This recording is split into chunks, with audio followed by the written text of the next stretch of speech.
अस्सलाम वालेकुम dear students, कैसे हैं आप सब। My name is Ryan Malik and I am here to teach you physics class 9th। आज हम सॉल्व करेंगे numerical number 6.10 of chapter number 6 work and energy. तो आइए चलते हैं बोर्ड की तरफ। जी, तो अब ये है हमारा numerical number 6.10। An electric motor of 1 horsepower is used to run water pump. The water pump takes 10 minutes to fill an overhead tank. The tank has a capacity of 800 liters and height of 15 meter. Find the actual work done by the electric motor to fill the tank. Also find the efficiency of the system. ठीक है, अब इस numerical को हम दोबारा जरा study करते हैं कि वो क्या रहा है। वो कहता है एक इलेक्ट्रिक मोटर है जो कि 1 हॉर्स पावर की है। ठीक है, 1 हॉर्स पावर में कितने वॉटेज होते हैं। ठीक है, ये मैं आपसे क्वेश्चन है मेरा कि 1 हॉर्स पावर में कितने वॉटेज होते हैं। So that is 746 watt. ठीक है, is used to run water pump. ठीक है, जो कि एक वाटर पंप को रन करने के लिए इतने वॉटेज जो है वो इस्तेमाल होते हैं। The water pump takes 10 minutes to fill an overhead tank. एक छत पर एक टैंक रखा हुआ है, ठीक है, जिसको फिल अप करने में वाटर पंप को 10 मिनट्स लगते हैं उस पूरे टैंक को फिल अप करने में। The tank has a capacity of 800 litres and a height of 15 metres. ठीक है, अब वो जो टैंक है उसकी कैपेसिटी जो है वो है 800 लीटर्स की, मतलब वो 800 लीटर्स पानी अपने अंदर स्टोर कर सकता है और उसकी हाइट जो है दैट इज 15 मीटर्स। ठीक है, find the actual work done by the electric motor. तो बेसिकली इलेक्ट्रिक मोटर का जो एक्चुअल वर्क डन है हमने वो फाइंड करना है to fill the tank and find the efficiency of the system. और इस पूरे सिस्टम की एफिशिएंसी आपने फाइंड आउट करनी है। ठीक है, तो इसमें हमने दो चीजें फाइंड आउट करनी है। ठीक है, अब सबसे पहले हम देखें हमें डाटा क्या क्या गिवन है। तो हमें इलेक्ट्रिक मोटर की पावर गिवन है दैट इज 1 हॉर्स पावर। ठीक है, हमें टाइम दिया गया है टोटल 10 मिनट्स का। ठीक है, कैपेसिटी जो है टैंक की वो है 800 लीटर्स, हाइट 15 मीटर। ठीक है, and find the actual work done. तो वर्क डन आपने फाइंड करना है और इसके अलावा एफिशिएंसी ऑफ द सिस्टम आपने फाइंड आउट करनी है। क्लियर? ठीक है, तो अब हम सबसे पहले हम अपना डाटा लिख लेते हैं। इलेक्ट्रिक मोटर की जो पावर है, power of electric motor represented by P and it is 1 horse power। ठीक है, तो हम कह सकते हैं कि 1 हॉर्स पावर में 746 वॉट्स होते हैं। क्लियर? नेक्स्ट हमें टाइम दिया गया है। टाइम है represented by T and it is 10 minutes। ठीक है, अब 1 मिनट में कितने सेकंड्स होते हैं। तो 1 मिनट में 60 सेकंड्स होते हैं। तो मिनट्स को हम सेकंड में कन्वर्ट करेंगे। तो हम क्या करेंगे कि 10 को मल्टीप्लाई करवा देते हैं 60 से और आपका आंसर आ जाएगा 600 सेकंड्स। क्लियर?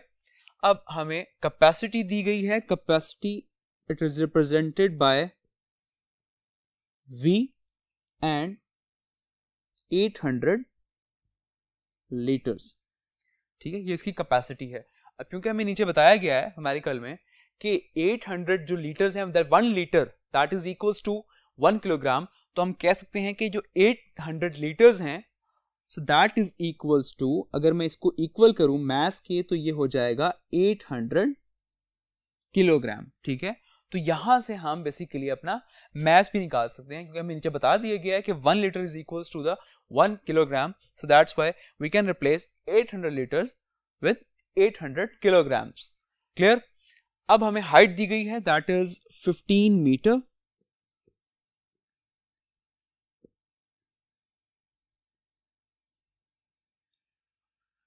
और हमने फाइंड आउट क्या करना है, work done.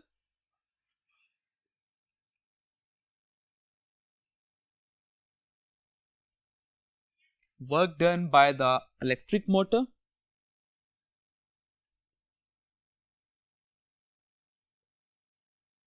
represented by W question mark। and the next thing is find the efficiency of the system। तो आपने एफिशिएंसी फाइंड आउट करनी है। Here is the question mark. ठीक है, तो ये दो चीजें आपने इसमें फाइंड आउट करनी है। अब इसको सॉल्व करने के लिए हम चलते हैं नेक्स्ट बोर्ड की तरफ। जी, तो सबसे पहले हमने फाइंड आउट करना है वर्क डन। ठीक है, अब वर्क डन का बेसिकली जो फॉर्मूला होता है दैट इज एफ लेकिन अगर हम अपने डाटा में देखें तो डाटा में आपको ना तो फोर्स गिवन है और ना ही आपको डिस्प्लेसमेंट गिवन है। ठीक है, लेकिन डिस्प्लेसमेंट, अब हम वर्क डन किस तरह से फिर हम फाइंड आउट कर सकते हैं, तो वर्क डन, अब एज यू नो कि हम P is equals to W by T। ठीक है, I forgot to write solution। ठीक है, अब power is equals to W by T होता है work done divided by time taken. अब यहां से एक्चुअली हम अपना वर्क डन फाइंड आउट कर सकते हैं। टाइम यहां पर डिवाइड हो रहा है, अगर मैं टाइम को इधर लेकर चला जाऊं तो इधर जाके P से मल्टीप्लाई हो जाएगा। ठीक है, तो मेरे पास यहाँ पे वर्क का फॉर्मूला बन जाएगा W is equals to P multiply by T। ठीक है, ये टाइम यहाँ डिवाइड हो रहा था, ये वहां जाके P से मल्टीप्लाई हो जाएगा, तो मैं लिख सकता हूं कि W is equals to P multiply by T। अब हमें इलेक्ट्रिक मोटर की पावर भी दी गई है, दैट इज 1 हॉर्स पावर, जिसको हमने लिखा था that is equals to 746 watt, और आपको टाइम भी गिवन है दैट इज 10 मिनट्स, जिसको हमने कन्वर्ट किया था सेकंड में, और इट बिकम्स 600 सेकंड्स। ठीक है, अब अगर हम इसको मल्टीप्लाई करें तो इसका आंसर आ जाएगा 447600 जाउल। ठीक है, तो इतना वर्क डन हो जाएगा। क्लियर? आई होप आपको यहां तक ये न्यूमेरिकल आपको समझ आ गया होगा। हमने इसमें अपना एक जो हमारी क्वांटिटी थी जो हमने फाइंड करनी थी वर्क डन, ठीक है, वो हम फाइंड कर चुके हैं, दैट इज 447600 जाउल। क्लियर? अब हमने नेक्स्ट चीज फाइंड करनी है दैट इज एफिशिएंसी। ठीक है, अब अगर हम एफिशिएंसी की बात करें तो एफिशिएंसी का फॉर्मूला क्या होता है, that is output over input multiply by 100। अब हमारे पास आउटपुट भी होनी चाहिए सिस्टम की और सिस्टम की इनपुट भी होनी चाहिए। अगर हम उनको डिवाइड करें, मल्टीप्लाई बाय 100 करें, तो हमारे पास परसेंटेज एफिशिएंसी आ जाएगी। ठीक है, अब अगर हम बात करें, पहले अगर मैं बात करूं इनपुट की, तो इनपुट यहां पर कौन प्रोवाइड कर रहा है? इनपुट बेसिकली हमने सिस्टम की एफिशिएंसी फाइंड आउट करनी है, जिसमें एक इलेक्ट्रिक मोटर लगी हुई है और वो टैंक को फिल कर रही है। ठीक है, तो इलेक्ट्रिक मोटर जो है बेसिकली वो यहाँ पे as an input energy act करेगा। ठीक है, और जो हमारा काम जब हो जाएगा, टैंक फिल हो जाएगा पूरा, ठीक है, तो वो हमारा as an output energy act करेगा। ठीक है, तो वो हमारी आउटपुट होगी और इलेक्ट्रिक मोटर जो है वो हमारी इनपुट होगी। ठीक है, अब इलेक्ट्रिक मोटर जिसके इवन के हम वर्क डन फाइंड आउट कर चुके हैं दैट इज 447600 जाउल, तो ये वो एनर्जी है जो बेसिकली हम इनपुट पे प्रोवाइड कर रहे हैं। दैट मींस हमारे पास इनपुट तो यहां से आ जाएगा, दैट इज 447600 जाउल। ठीक है, अब हमने फाइंड करनी है पहले आउटपुट, कि आउटपुट क्या है। अब अगर हम बात करें कि आउटपुट में वर्क डन जो हो रहा है वो किस टर्म में हो रहा है, तो क्योंकि इलेक्ट्रिक मोटर जो है वो पानी को लिफ्ट करके हाइट पर लेकर आ रहा है, दैट्स मीन यहां पर बात कर रहे हैं हम पोटेंशियल एनर्जी की। जो वर्क डन आपका हो रहा है वो हो रहा है इन टर्म्स ऑफ पोटेंशियल एनर्जी। ठीक है, तो मैं यहां पर लिख सकता हूं कि मेरा output that is equals to work done जो मैंने फाइंड करना है, and that is equals to in terms of potential energy. ठीक है, और पोटेंशियल एनर्जी का फॉर्मूला क्या होता है, that is potential energy is equals to mgh। ठीक है, अब अगर मैं इस पोटेंशियल एनर्जी की जगह लिख लूं mgh, so you have just putting the values in it। ठीक है, अब हमारे पास जो mass given था that is 800 kilogram, g is the gravity and it has a constant value of 10 meter per second square, and the height हमें given थी that is 15 meter। ठीक है, अब अगर हम इन सारी वैल्यूज को मल्टीप्लाई कर लें तो हमारा आंसर आ जाएगा 1,20,000 जाउल। क्लियर? तो यहां से हमारे पास आउटपुट का वर्क डन आ जाएगा विच इज 1,20,000 जाउल। अब हमारे पास आउटपुट भी है, इनपुट भी है, अब हम एफिशिएंसी कैलकुलेट कर सकते हैं। So percentage efficiency is equal to output, जो कि हमें यहां पर हमने फाइंड आउट की है 12,000 joule, divided by input which is 447,600 joule multiply by 100।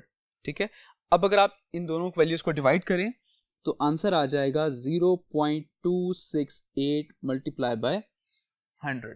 ठीक है, इसको फर्दर अगर हम 100 से मल्टीप्लाई करें तो इसका आंसर आ जाएगा 26.8%। ठीक है, so this is your percentage efficiency जो कि सिस्टम की है। ठीक है, दैट इज 26.8%। तो ये दो वो रिक्वायर्ड थे जो हमने फाइंड करने थे। ठीक है, क्लियर? आई होप आपको ये न्यूमेरिकल क्लियर हो गया होगा। ठीक है, अब हम नेक्स्ट बोर्ड पर चलते हैं इसका रिजल्ट लिखने के लिए।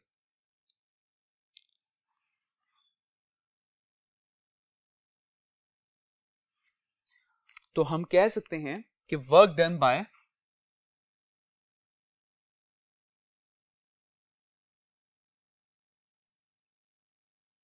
Electric motor is 447,600 joule and the efficiency